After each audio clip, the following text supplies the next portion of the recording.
हाँ dear students, क्या मेरी आवाज आप तक आ रही है? जरा अनम्यूट करके मुझे बताइए उमर, आप मुझे सुन पा रहे हैं? सर। ओके, बोर्ड विजिबल है? जी sir. Okay, so last time हमने डिस्कस किया था एग्रो बेस्ड इंडस्ट्रीज, ठीक है ना? उसके बाद जो नेक्स्ट टॉपिक है that is mineral based industries.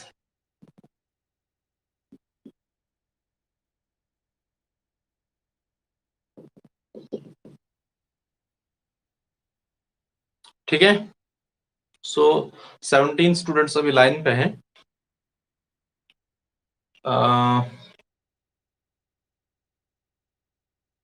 शायद बाकी बच्चे जो है उनको इन्फॉर्मेशन नहीं है क्लास की, जबकि मैं ऑलरेडी कह चुका हूं कि आपकी क्लास जो है 10:30 बजे जो है रोज लगेगी। लेकिन जिस दिन कभी कोई इमरजेंसी जो है फेस करनी पड़ती है, मतलब कोई मामला ऐसा आता है जो अनअवॉइडेबल होता है, तो उस दिन आपकी क्लास नहीं होती है, वरना आपकी क्लास जो है हर रोज 10:30 बजे होती है। एनीवे, सो एग्रो बेस्ड इंडस्ट्रीज हम डिस्कस कर चुके हैं। अब इसके बाद जो नेक्स्ट टॉपिक है that is mineral based industries. Mineral based industries जो है उन इंडस्ट्रीज को कहा जाता है जिनके लिए जो है रॉ मटेरियल जो है ये कहां से आता है? ठीक है ना, रॉ मटेरियल जो है ये मिनरल से आता है, और वी कैन से मिनरल्स जो है these act as raw material for these industries which we call mineral based industry. जैसे हमारे पास जो है एक है आयरन एंड स्टील इंडस्ट्री, ठीक है।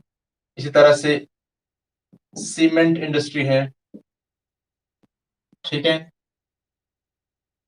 आप लोग अपने सामने नोटबुक रखिए और टेक्स्ट बुक भी। हाँ, iron and steel industry, cement industry है। इसी तरह से हमारी पेट्रोकेमिकल इंडस्ट्रीज हैं, पेट्रोकेमिकल इंडस्ट्रीज हैं। इसी तरह से आपकी एल्युमिनियम इंडस्ट्री है, कॉपर इंडस्ट्री है, बाकी बाकी जो मेटालिक इंडस्ट्री है ये सारी आती है मिनरल बेस्ड इंडस्ट्रीज में। सबसे पहला जो है that is iron and steel industry. आज हम इस इंडस्ट्री को डिस्कस करते हैं। सो आज का टॉपिक जो हमारा है that is mineral based industries में आयरन एंड स्टील इंडस्ट्री। चलिए,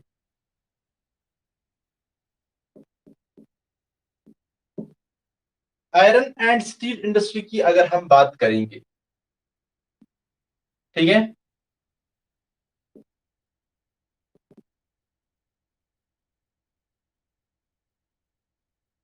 जो आयरन एंड स्टील इंडस्ट्री है इंडिया में जो है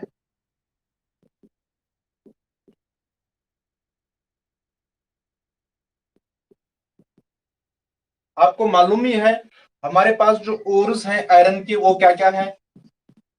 एक है मैग्नेटाइट और दूसरा जो है दैट इज हेमेटाइट, ठीक है।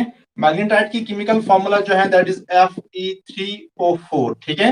और हेमेटाइट की जो केमिकल फॉर्मूला है दैट इज Fe2O4, ठीक है। इन आयरन ओर से आयरन जो है एक्सट्रैक्ट किया जाता है। अब ये जो आयरन एंड स्टील इंडस्ट्री है, ठीक है, आयरन एंड स्टील इंडस्ट्री जो है ये हम ऑलरेडी डिस्कस कर चुके हैं। जिस वक्त हमने क्लासिफिकेशन देखा था, हमने देखा था आयरन एंड स्टील इंडस्ट्री जो है it is an example of heavy industries. Heavy industry जो है उसकी एक एग्जांपल है आयरन एंड स्टील इंडस्ट्री। क्यों? क्योंकि based on the weight and bulk of the raw material and the finished goods, we have got two types of industries. One is the heavy industry and the other is light industry. और heavy industries में iron and steel industry भी आता है, क्योंकि यहाँ पे जो आपका रॉ मटेरियल होता है, ठीक है, और जो यहाँ से फिनिश्ड गुड्स बनते हैं,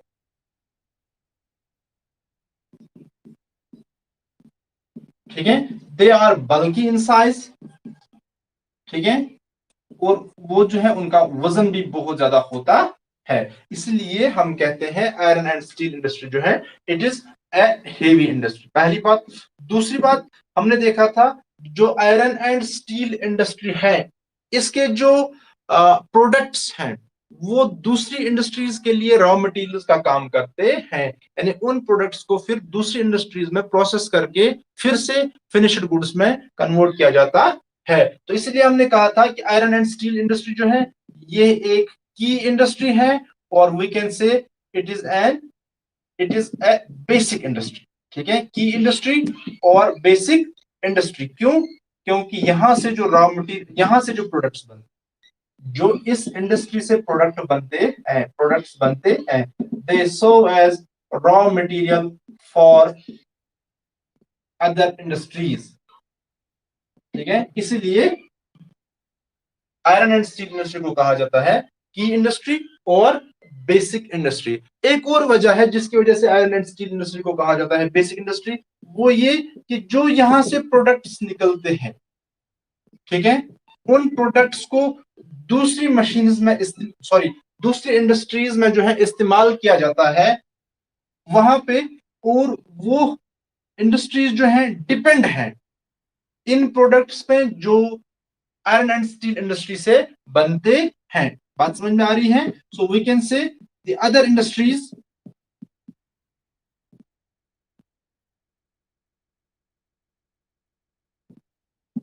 आर डिपेंडेंट, ठीक है, for raw material which comes from the iron and steel industry, or we can say the other industries are dependent on iron and steel industry। जैसे अगर हम बात करेंगे आपके पास जो इंजीनियरिंग इंडस्ट्री है, ठीक है,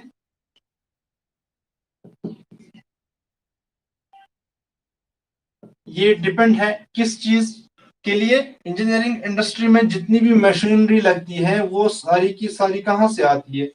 आयरन एंड स्टील इंडस्ट्री से। ठीक है, उनका raw material iron and steel industry से आता है, इसीलिए इंजीनियरिंग इंडस्ट्री जो है it is dependent on the iron and steel industry. So we can say iron and steel industry is a basic industry. ठीक है ना? इसी तरह से कंस्ट्रक्शन इंडस्ट्री, कंस्ट्रक्शन में आज कितना आयरन इस्तेमाल होता है? बहुत सारा। सो कंस्ट्रक्शन इंडस्ट्री जो है इट इज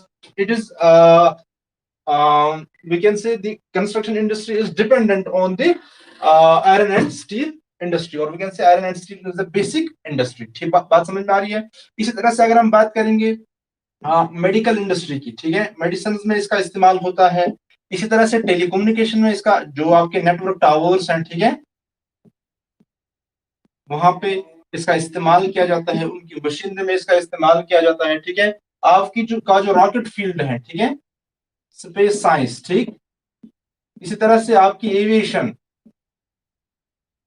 ठीक है, बहुत सारी इंडस्ट्रीज हैं जो डिपेंड है किस चीज पे? आयरन एंड स्टील इंडस्ट्री पे, फॉर दियर प्रोडक्ट्स और फॉर रॉ मटेरियल्स। ठीक है, so we can say iron and steel industry it's a heavy industry. क्यों? बिकॉज रॉ मटेरियल जो है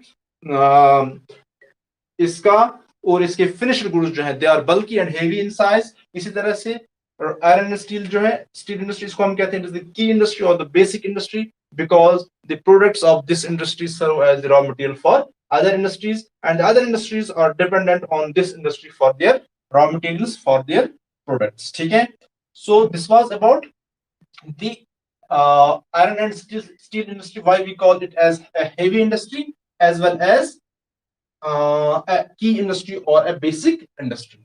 Now let's see the position of India in terms of its iron and steel industries।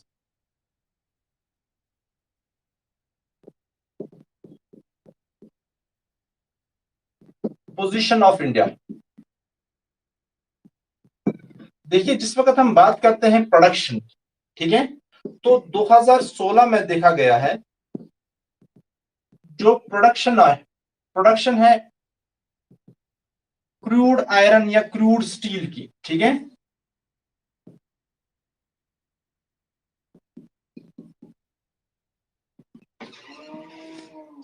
तो world में अगर देखा जाए India जो है it stands eight position third.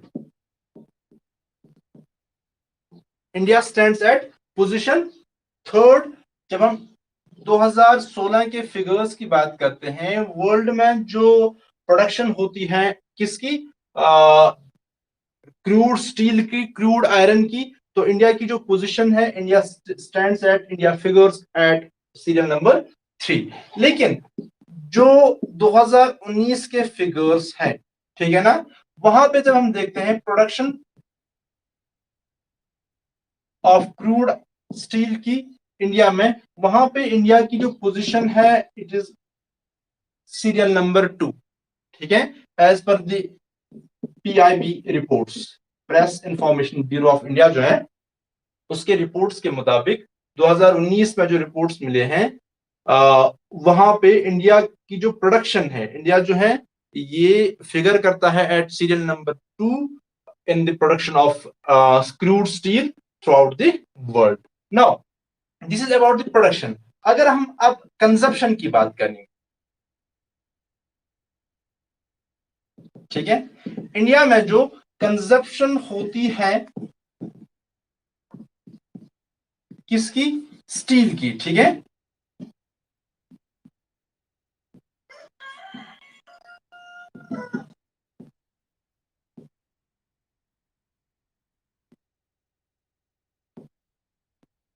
It is 63,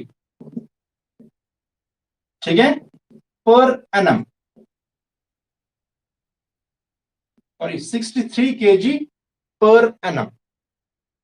यानी इसका मतलब क्या हुआ, हमने लिखा per capita consumption of steel in India जो है as per the reports of 2016 it is 63 kg per annum. देखिए पर कैपिटा हमने लिखा, लास्ट टाइम मैं बोल चुका था ये। नम्रा बतूल जरा आप मुझे बताइए पर कैपिटा का मतलब क्या हुआ। नम्रा अनम्यूट कीजिए।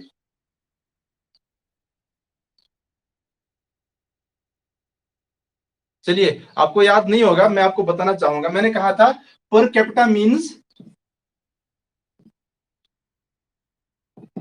पर पर्सन, ठीक है। इसका मतलब ये हुआ हर साल जो है इंडिया में एक आदमी, ये एवरेज निकाला जाता है, थ्रू आउट इंडिया देखा जाता है, थ्रू आउट कंट्री देखा जाता है कि साल में जो है स्टील की या आयरन की कंजप्शन कितनी हुई, ठीक है। और उसका फिर एवरेज निकाला जाता है by dividing the total consumption of iron in the country by the total population, ठीक है। जब टोटल कंजप्शन को डिवाइड किया जाता है टोटल पॉपुलेशन से, तो हमें मिलता है पर कैपिटा कंजप्शन, यानी हर आदमी ने कितना कंज्यूम किया है थ्रू द ईयर। सो पर capita consumption of steel India जो है it is 63 kg per annum, यानी हर साल एक आदमी जो है 63 kg ऑफ आयरन जो है या स्टील जो है ये इस्तेमाल करता है as per the figures of 2016। लेकिन अगर हम वर्ल्ड में एवरेज देखेंगे, ठीक है, जो स्टील कंजप्शन जो है इन द वर्ल्ड उसका एवरेज जो है,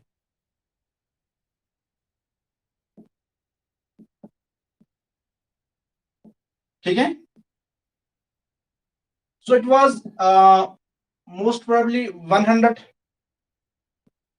और 217 समथिंग लाइक दैट, 217 kg कुछ ऐसा ही है इसके फिगर्स, ठीक है। तो इसका मतलब ये हुआ कि इंडिया में जो है कंजप्शन ऑफ आयरन जो है ये बहुत ही कम है। अब कंजप्शन और प्रोडक्शन जो है इसका क्या वास्ता है, हम यहाँ पे लिख रहे हैं, ये फिगर्स लिख रहे हैं और इंडिया की हम रैंकिंग देख रहे हैं, तो इससे हमें क्या फायदा मिलेगा। देखा जाता है कि जो ये प्रोडक्शन और कंजप्शन ऑफ स्टील है किसी एक कंट्री की, इससे हमें ये पता चलता है कि उस कंट्री की जो है डेवलपमेंट कितनी हो रही है, ठीक है। जिस कंट्री में प्रोडक्शन और कंजप्शन स्टील की ज्यादा होती है वो कंट्री ज्यादा डेवलपमेंट दिखा रही है, उसमें ज्यादा डेवलपमेंट होती है। और जो कंट्री स्टील की प्रोडक्शन और कंजप्शन कम दिखाती है वहां पे डेवलपमेंट कम होती है। So in other words we can say the production and consumption of iron जो है it is an index of development, ठीक है। इससे हमें ये इस बात का अंदाजा लगता है कि डेवलपमेंट जो है किसी एक कंट्री में कितनी हो रही है। तो ये जो figures it was as per 2016 reports, ठीक है। और 2019 के जो रिपोर्ट्स हैं as per press information bureau of India, उसके मुताबिक इंडिया की जो पर कैपिटा कंजप्शन है, पर कैपिटा कंजप्शन जो है it has increased to 74.7 kg per annum, यानी हर साल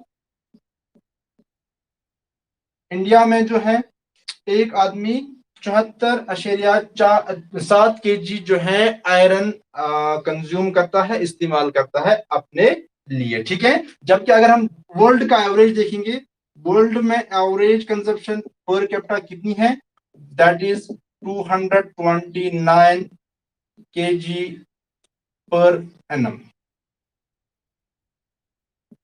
बात समझ में आ रही है? यहां तक क्लियर? जरा आप अनम्यूट कीजिए राफिया जावेद, मुझे बताइए कि ये क्लियर हो गया? कोई डाउट तो नहीं है? अगर किसी को कोई डाउट है इस चीज में तो मुझे बताइए जरा। समझ नहीं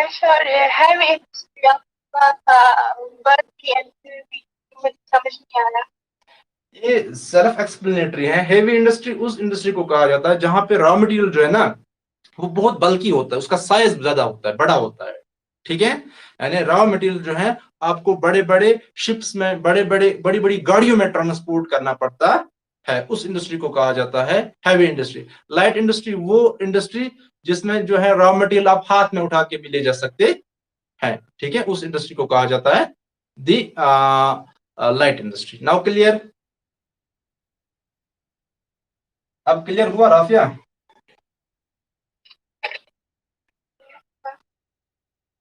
चलिए ठीक है।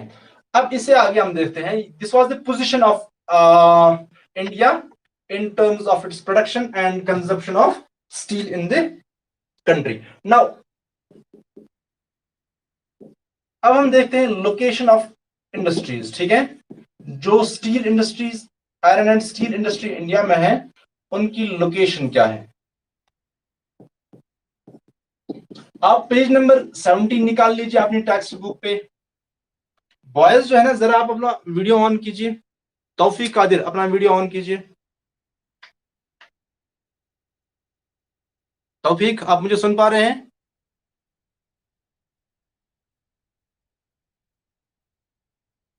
आप मुझे सुन पा रहे हैं तौफीक? बात क्यों नहीं करते आप?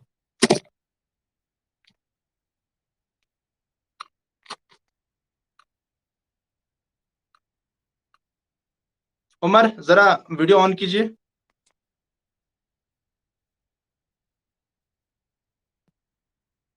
उमर। अच्छा आदिल अल्ताफ, देखिए अगर आप इस तरह रेस्पॉन्ड नहीं करोगे ना तो फिर जो है इसमें क्लास में जो है ना इंटरेस्ट नहीं रहती है फिर। आदिल अल्ताफ, जरा वीडियो ऑन कीजिए आप और बात कीजिए। आप सुन रहे हैं मुझे आदिल अल्ताफ? Yes sir. जरा वीडियो ऑन कीजिए।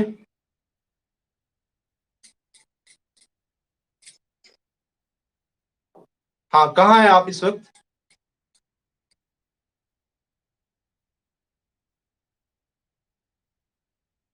चलिए आप घर में हैं, मुझे लगा कहीं दुकान पे मत हैं। अपनी टेक्स्ट बुक दिखाइए मुझे, पेज नंबर 70 पे है तुम्हारे पास टेक्स्ट बुक? यस ठीक है। चलिए शाहिद रसूल, आपके पास टेक्स्ट बुक है?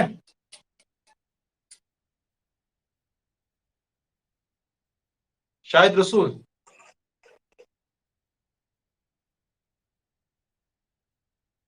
नमरा बतूल, आपके पास टेक्स्ट बुक है?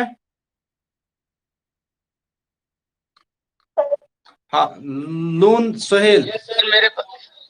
अच्छा अब आप चलिए ठीक है। नून सुहेल, सुहेल मुझे सुन पा रहे हैं आप?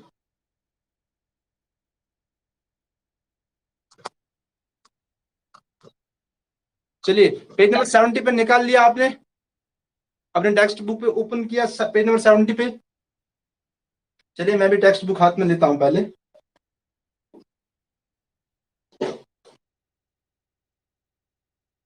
Yes, here is the textbook. So page number 70 पे जब आप ओपन करते हो ना, देन आपसी आपको मिलेगा उड़ीसा स्टेट। आपको दिख रहा है उड़ीसा स्टेट? उड़ीसा स्टेट पता है कहाँ पे? बे ऑफ बंगाल दिख रहा होगा ना? उसके एग्जैक्टली लेफ्ट में आपको उड़ीसा स्टेट मिलेगा। वहां पे लिखा है रूरकेला, रूरकेला दिखा? मुस्कान अहद, आपको दिखा कहीं पे रूरकेला? हाँ, सो ये रूरकेला जो है ये आयरन एंड स्टील प्लांट है। इसी तरह से आप देखिए इस रीजन में कितने आयरन एंड स्टील प्लांट है। रूरकेला है उड़ीसा में, छत्तीसगढ़ में आपको मिलेगा भिलाई, इसी तरह से जमशेदपुर आपको मिलेगा झारखंड में, एक और है झारखंड में बोकारो, ठीक है। ऊपर बिहार में यहाँ पे कोई नहीं दिखाया इन्होंने।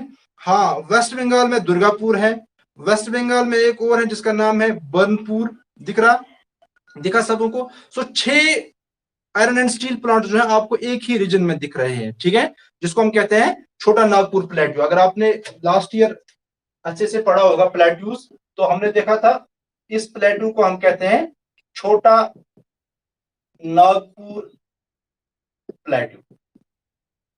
सो छोटा नागपुर प्लेट्यू रीजन जो है ना, ये फैला हुआ है इंटायर झारखंड स्टेट में, झारखंड स्टेट का मैक्सिमम पार्ट इसमें आता है। और इसके अलावा इसमें बिहार जो है, यानी एडजेसेंट एरियाज जो है स्टेट्स के, एडजेसेंट स्टेट्स के जो कुछ एरियाज हैं वो इसमें आते हैं छोटा नागपुर प्लेट्यू में। जैसे बिहार का कुछ हिस्सा है, वेस्ट बंगाल का कुछ हिस्सा है, उड़ीसा, छत्तीसगढ़ का भी कुछ हिस्सा इसमें हिस्सा है, ठीक है। तो अब क्या होता है, जो ये छोटा नागपुर प्लेट्यू है ना, इसमें आपको maximum number of iron and steel industries मिलेंगे, ठीक है। अब सवाल ये पैदा होता है कि यहां पे ही क्यों ज्यादा आयरन एंड स्टील इंडस्ट्रीज हैं। इसके पीछे कुछ रीजंस हैं। सबसे पहली वजह यह है, आपको जो आयरन ओर मिलता है वो आपको सस्ते दाम में मिलता है, ठीक है, ठीक है। क्यों? क्योंकि अवेलेबल जो है वो अच्छा है।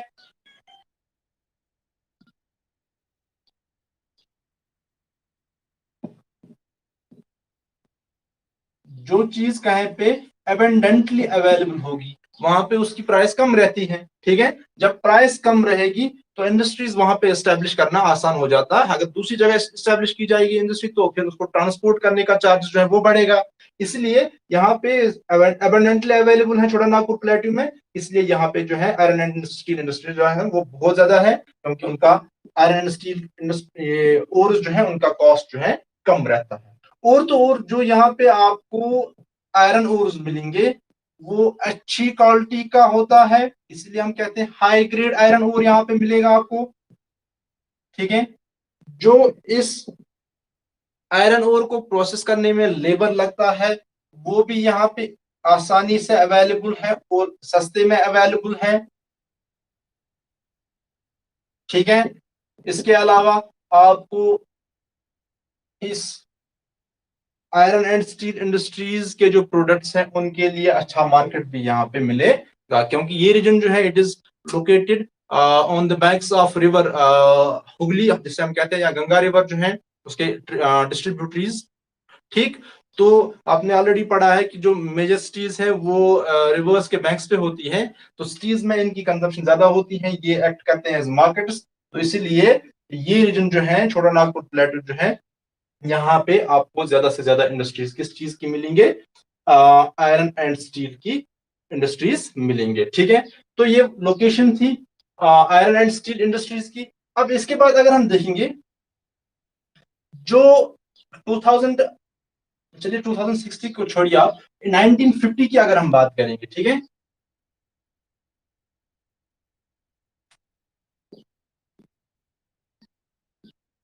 1950 की अगर हम बात करेंगे, जो प्रोडक्शन होती थी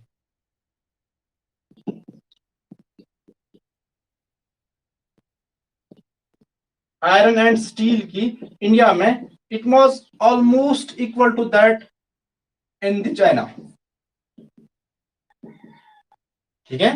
1950s में जो आयरन और स्टील की प्रोडक्शन होती थी चाइना में, कम से मतलब ऑलमोस्ट जो है इंडिया में भी उतनी ही प्रोडक्शन होती थी। लेकिन अगर हम आज की बात करेंगे, एट प्रेजेंट टाइम्स इंडिया जो है ये चाइना से पीछे है, it stands eight serial number 2, so second position है इसकी प्रोडक्शन में।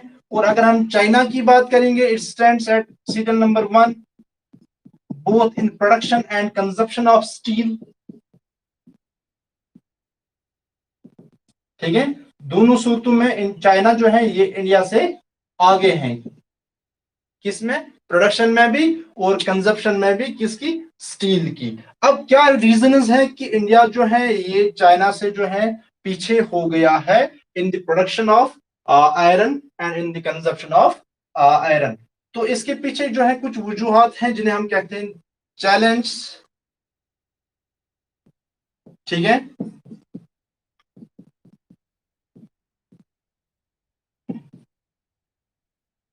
जो आयरन एंड स्टील इंडस्ट्री है इंडिया की, इसके इसको किन जो है चैलेंज का सामना करना पड़ रहा है जिसकी वजह से ये जो है अपनी प्रोग्रेस अच्छी से नहीं दिखा रही है ये इंडस्ट्री। तो क्या चैलेंज है, सबसे पहला जो है, जो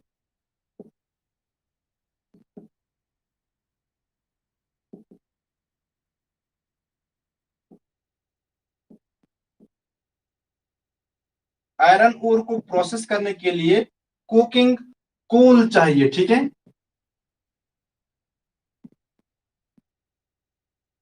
वो हाई कॉस्ट पे अवेलेबल है और कम अवेलेबल है। इंडिया में जो है कोकिंग कोल जो इसके लिए चाहिए। देखिए आपने लास्ट टाइम पढ़ा है, जिस वक्त हम कोल डिस्कस कर रहे थे ना, हमने देखा था कोल जो है उसकी 4 किस्में हैं। जरा राफिया मुझे बताइए कि कौन कौन सी।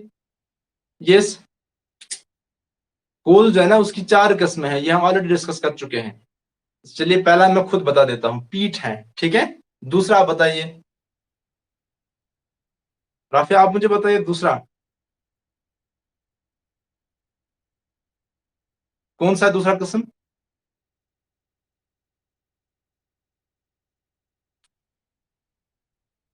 है याद। चलिए ऐसा रहने दो, आप अब खुद देख लेना, आप पीट है, बिट्यूमन है, एंथ्रासाइट है, लिग्नाइट है। चलिए अब उसमें जो बिट्यूमन है ना, आप याद नहीं रखते हो, इसको हम कहते हैं, अगर आपको याद होगा उस वक्त मैंने कहा था इससे हम कहते हैं इट इज दी, इसको रिफाइनिंग में इस्तेमाल किया जाता है, या हम कहते हैं इसको मेटलर्जिकल कोल।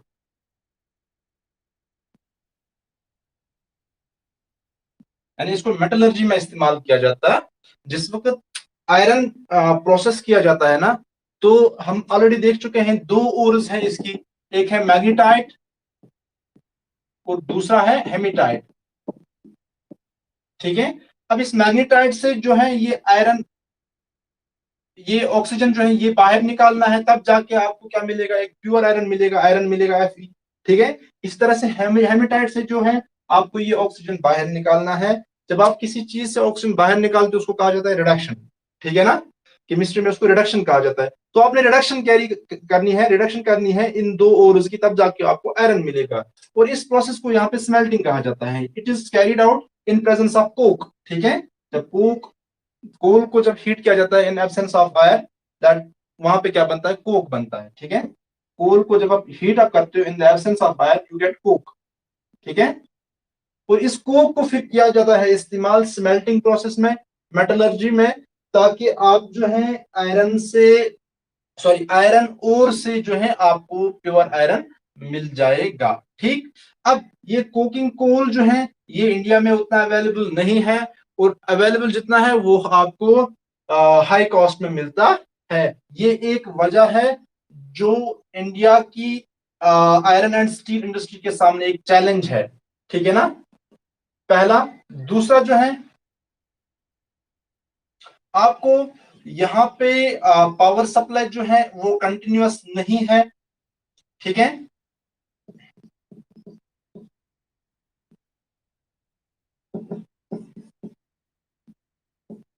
क्योंकि इसको प्रोसेस करने में, ठीक है, कंटिन्यूअस पावर सप्लाई की जरूरत है, एनर्जी सप्लाई की जरूरत है। अब जो कि यहाँ पे एनर्जी सोर्सेस ऐसे नहीं है जो आपको कंटिन्यूअस एनर्जी दे। ठीक है, तो उसकी वजह से जो है आपकी स्टील और आयरन इंडस्ट्री जो है ये उतना प्रोग्रेस नहीं दिखा पा रहे हैं।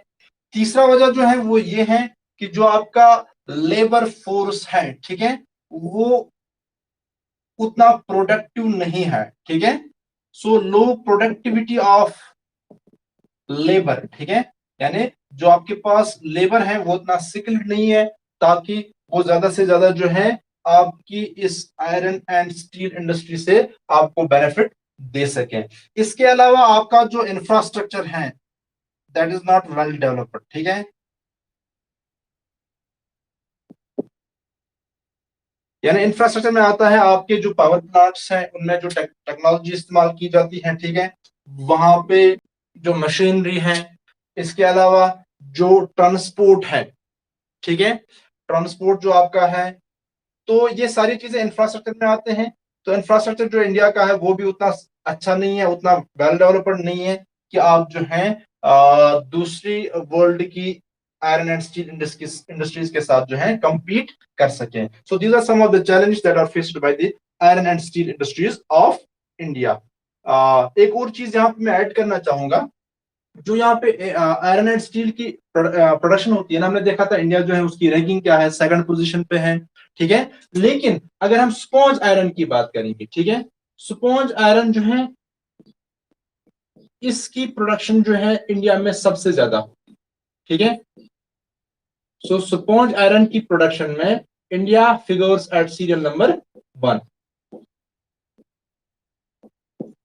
इन द वर्ल्ड, ठीक है। अब ये सवाल पैदा होता होगा आपके मन में कि स्पॉन्ज आयरन किस आयरन को कहा जाता है, ठीक है, हमने अभी कहा कि जो आयरन ओर्स होते हैं इनकी रिडक्शन की जाती है, ठीक है, इनसे ऑक्सीजन जो है वो बाहर निकाला जाता है। अब ये एक बहुत बड़ा प्रोसेस है, किस तरह से कोक का इस्तेमाल करके इनसे क्या निकाला जाता है, ऑक्सीजन बाहर निकाला जाता है। लेकिन समटाइम्स क्या होता है, इन ओरस से डायरेक्टली ऑक्सीजन बाहर निकाला जाता है, इनकी यानी डायरेक्टली रिडक्शन की जाती है in presence of carbon monoxide, ठीक है, या एलिमेंटल कार्बन जो है ना उसकी मौजूदगी में क्या किया जाता है, इनकी डायरेक्ट रिडक्शन होती है, इनसे ऑक्सीजन बाहर निकाला जाता है। तो वहां पे जो आपको आयरन मिलता है उसको कहा जाता है स्पॉन्ज आयरन। स्पॉन्ज आयरन उसको क्यों कहा जाता है, आपने स्पॉन्ज देखा है कभी? स्पॉन्ज मैं आपको बताऊं कहाँ मिलेगा आपको, हाँ सीट्स होती है ना गाड़ियों की, देखी है उनके अंदर क्या होता है, आपने गाड़ी की सीट कभी देखी है? नम्रा जरा आप मुझे बताइए, उसके अंदर जो स्पॉन्ज होता है ना वो फ्लफी होता है, अगर आप उसको पानी के अंदर डालोगे तो वो आप पानी जो है ना वो उसके अंदर चला जाता है, वो हैवी बन जाता है, ठीक है, तो उसके उसके अंदर जो है बहुत छोटे छोटे पोर्स होते हैं, ठीक है, पोरस होता है, वो सुराख होते हैं उसके अंदर। इस तरह से जो स्पॉन्ज आयरन होता है ना, जो आयरन और उसकी डायरेक्ट रिडक्शन से आपको मिलता है, तो इस स्पॉन्ज आयरन को जब हम देखते हैं ना माइक्रोस्कोप के अंदर, तो माइक्रोस्कोप के अंदर जब हम इसको देखते हैं तो हमें छोटे छोटे पोर्स इसमें दिखाई देते हैं, इसलिए इसको कहा जाता है sponge iron. Now is this clear? तो इस तरह से जो आपका ये टॉपिक है ये कंप्लीट होता है। इसमें एक और चीज है जो हमने डिस्कस करना है, वो हम इंशाल्लाह अगले क्लास में डिस्कस करेंगे। इस चीज से रिलेटेड कोई क्वेश्चन है तो आप मुझे बता सकते हैं। राफिया जावेद कोई क्वेश्चन?